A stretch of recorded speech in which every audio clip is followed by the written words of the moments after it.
ministro da Agricultura e Pecuária, Carlos Fávaro, garantiu nesta semana que o governo vai importar arroz para evitar o desabastecimento, mas negou concorrência com os produtores do Rio Grande do Sul. A reportagem é de Camila Yunes.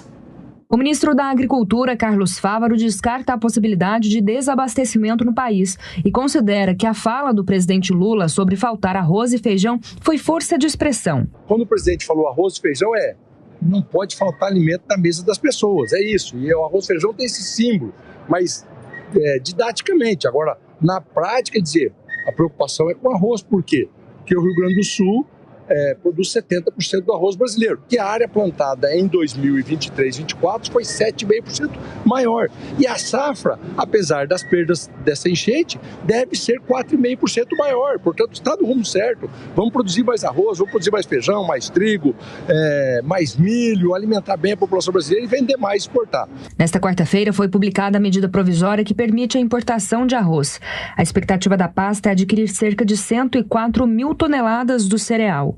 O ministro da Agricultura afirmou que a medida é um mecanismo para evitar o aumento do preço do alimento e garantiu auxílio aos produtores. É um estado muito importante na produção de alimentos, que tem a sua infraestrutura, inclusive interna das propriedades, muito abaladas e que precisa uma atenção especial para reconstruir a condição de produzir, mas as medidas serão tomadas para que o produtor gaúcho sofra o minimamente possível em função desse desastre. Desde o início da tragédia, o Ministério da Agricultura tem adotado medidas para tentar ajudar o agronegócio gaúcho. Dentre as iniciativas está a liberação de emendas parlamentares alocadas no mapa e também a liberação de R$1 bilhão para concessão de descontos de juros em empréstimos do Pronaf. Fávaro esteve em visita à feira do setor supermercadista Apas Show, em São Paulo. Ele afirmou que a tragédia mostrou a união das pessoas.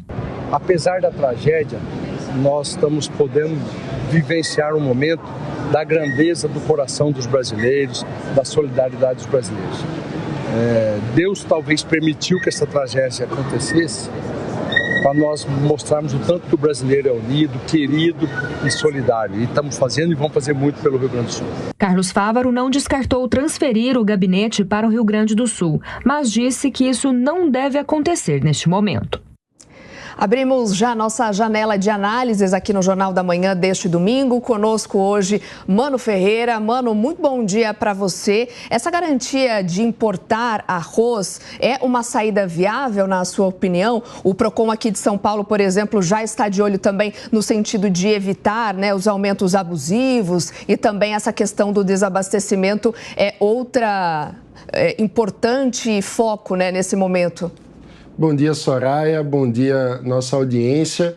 Olha, num cenário em que há possível falta de arroz, a importação é uma medida razoável. Agora, precisa ser o governo a importar diretamente? A resposta é não. Nós poderíamos ter o setor privado atuando sem barreiras para um eventual equilíbrio necessário da oferta, para que exatamente não falte arroz no prato dos brasileiros. Tanto que há, inclusive, uma crítica por parte da Federação de Produtores de Arroz do Rio Grande do Sul, que diz que, apesar do desastre todo, não haverá desabastecimento, porque boa parte da colheita no estado já havia sido feita e que, portanto, haveria condições de abastecimento da população, mesmo diante de toda a catástrofe. Quem tem a razão? É difícil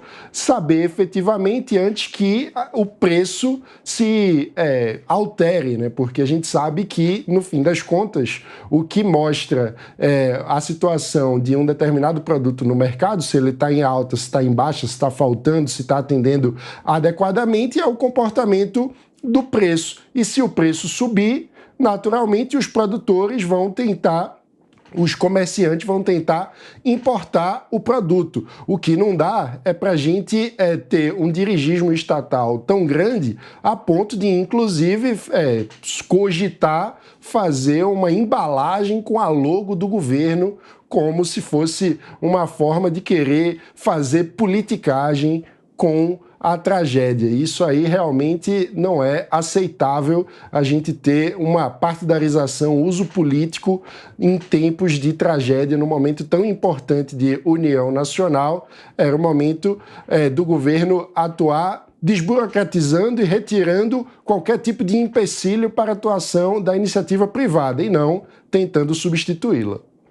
Agora, Mano Ferreira, nesse momento aí de tragédia, lei da oferta e procura, nós noticiamos aqui um galão de água R$80. De fato, também isso precisa ser acompanhado bem de perto. Não é possível a população precisando justamente de água e aí o fato de toda essa situação e vender a R$80. É verdade, nesses momentos de tragédia, esse é um dos fatores mais preocupantes, né? Quando há um desabastecimento, quando há escassez, o preço acaba subindo. Como lidar com essa situação? Basicamente, com a reestruturação das cadeias de infraestrutura. Infelizmente, o fato é que enquanto o abastecimento de água não for normalizado, infelizmente, por maior que seja a fiscalização do governo, o efeito prático será ter água acima do preço. Infelizmente, não tem como conter esse tipo de ação, por mais que os órgãos de fiscalização atuem.